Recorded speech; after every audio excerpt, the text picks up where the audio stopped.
everyone, and happy early Shavuot. Soon this week we will be celebrating, starting Thursday night, the holiday of Shavuot, which happens to be one of the major ones of giving of the Torah. The other one is that it's also when we give up the first fruits of the season. One of the things that are interesting about Shavuot is that we only have dairy meals throughout the whole holiday. Typically, we usually have meat meals, all right, as you think of Rosh Hashanah with briskets and chicken and turkey and everything of that nature. But on Shavuot, we happen to only have dairy. Now, there's a couple of reasons as to why we have dairy, and one of them is that because the Torah wasn't given yet, so we really didn't know the dietary laws, and so just to be on the safe side, they had dairy. Now, the other thing that I really like is that in Song of Songs, it compares the Torah, which was given on Shavuot, to milk and honey. And because of that reason, because of the Torah being called milk and honey, is why we have dairy food on Shavuot. So typically you would have cheesecake possibly for dessert, you might have some balinces, you might have rigalachlis, or some of the typical ones that you have on the holiday. But I'm going to go a little outside of the box, and we're going to have an Israeli cheese baraka. Okay, and it's really simple to make. You only need some ingredients, but we're going to put a little twist to it because we're going to be calling it an everything cheese baraka, which means we'll be using the everything bagel seasoning, and we'll talk about that soon.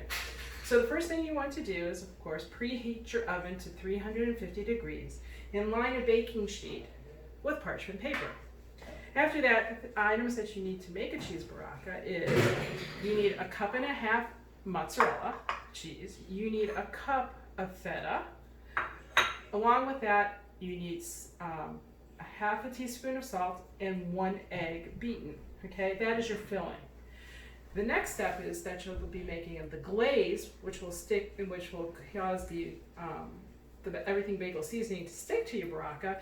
It is 1 egg yolk and 2 teaspoons of milk. Okay, and of course I'm using puff pastry as my base, so we will be making about 18 barakas in all. Okay, some of the other ingredients, other things you might need, of course, is a tablespoon for measuring, so a fork because we'll have to get to getting some of the clumps out of our feta cheese, a brush for brushing, rolling pin because you do have to roll it out, a fork for crimping, some water to seal it, and I use a pizza cutter to cut out the squares and everything like that, and a little flour with the rolling pin to roll it out. Okay, so the first thing we're going to do is take our mozzarella cheese and dump it in a bowl.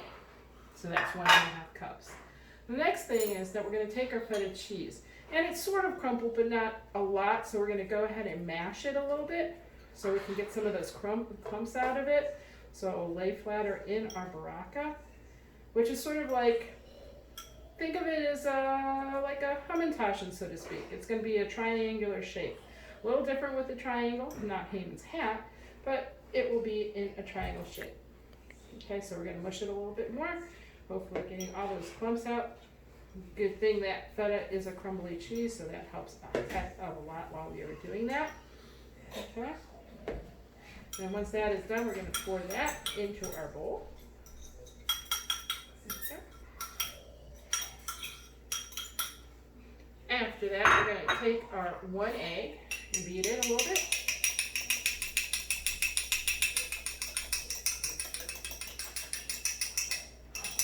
And once it's beaten, we're going to pour that into our mixture so far. And then last but not least, we're going to put our half a teaspoon of salt. Once you have all that inside, we're going to go ahead and mix it up. And make sure everything's incorporated to it.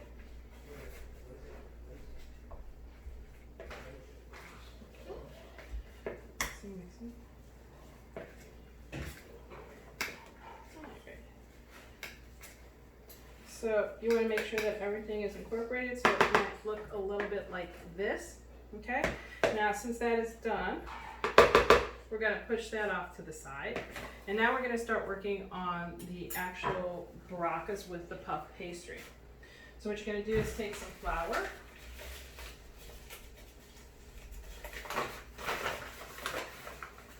and sprinkle it on your surface, because that way nothing sticks.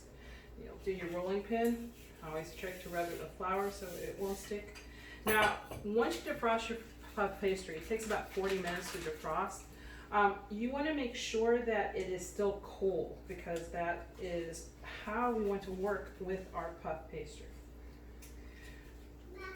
Okay, once you have it down on your surface, what you want to do is to roll it into a 12 by 12 square.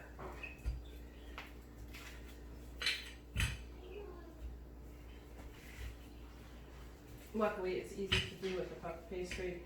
It's very pliable. I just hope that we don't tend to put our stuff up there. Our oven has preheated.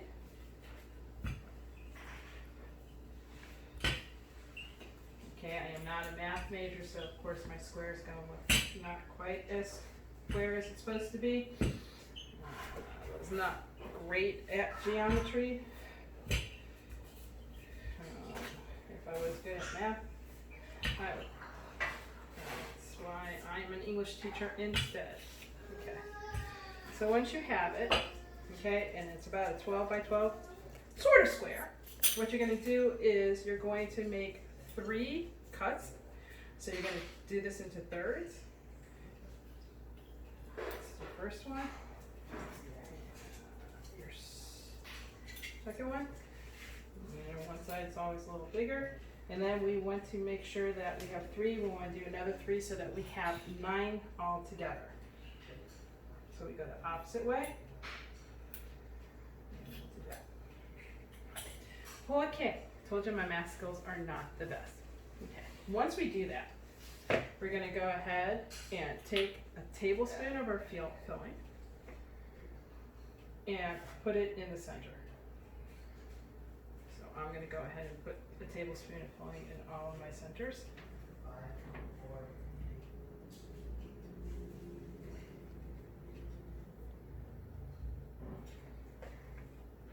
Now, this is part of the Israeli breakfast. In Israel, when you go, they have the continental breakfast, I guess is what you would call it.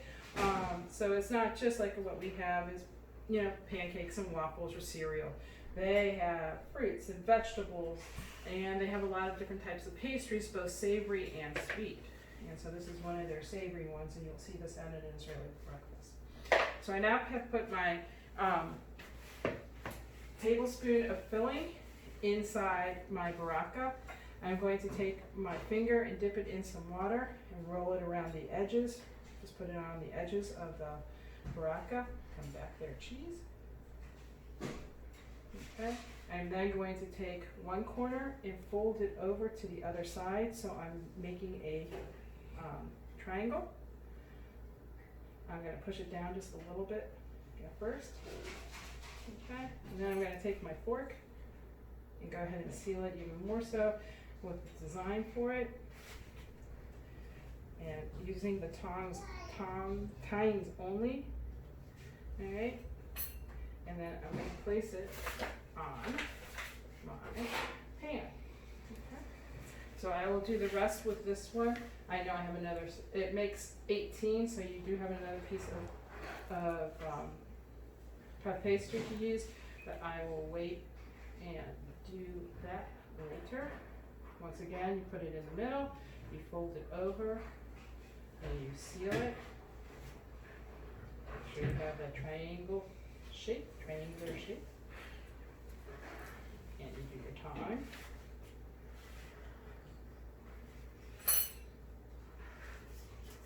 Okay.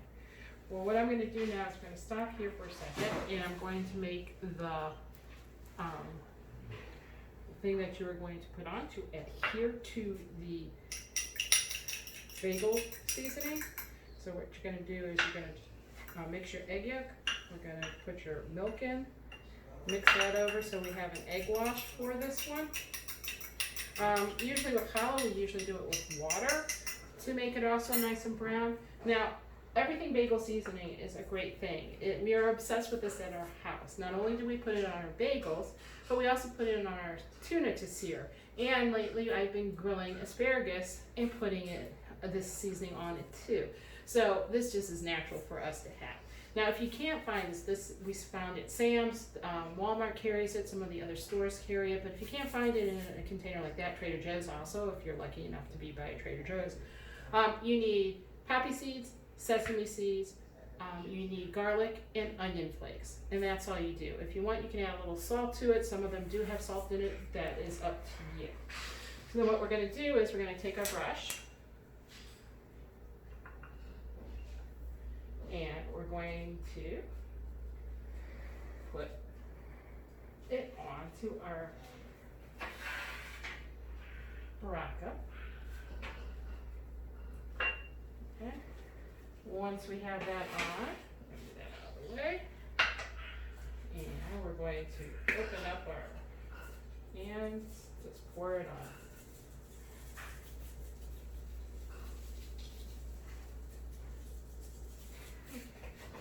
Now, this is what they look like, and I'm going to finish doing these, and then we will put it into the oven at 350 for 30 minutes, and then when they are done, you will be able to see what they come out and look like.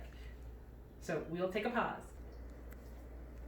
All right, now I have finished making 9 of those, and of course I did the spread, I did the everything bagel seasoning, and I have a guest. My sous chef has returned from his nap, and so he's raring to go to make some more with us. But now what I'm going to do is I'm going to take it over to the preheated oven, as I said, to 350 degrees, and we're going to go ahead and bake these for 30 minutes.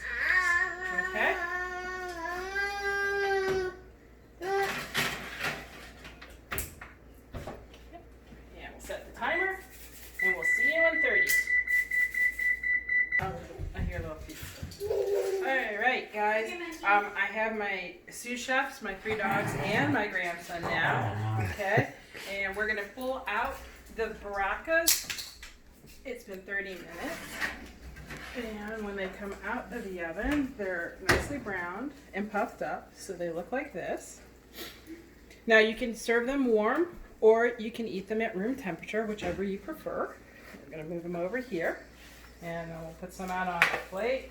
And I have one of my video personnel, who is my husband, has been asking for a taste test. So now you can also make these into a rectangular shape if you would like to. If you don't want to do it with this, you can make Borekas also with a potato and cheese mixture. They do that in Israel also. That is up to you. Yes, they are very hot. This is a nice recipe for Shavuot, as I said, which is not the cheesecake and not the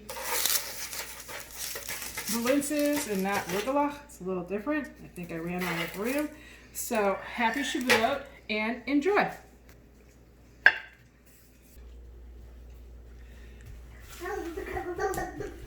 And the camera crew is enjoying it. Thank you for watching. Happy Shavuot. Hag Sameach.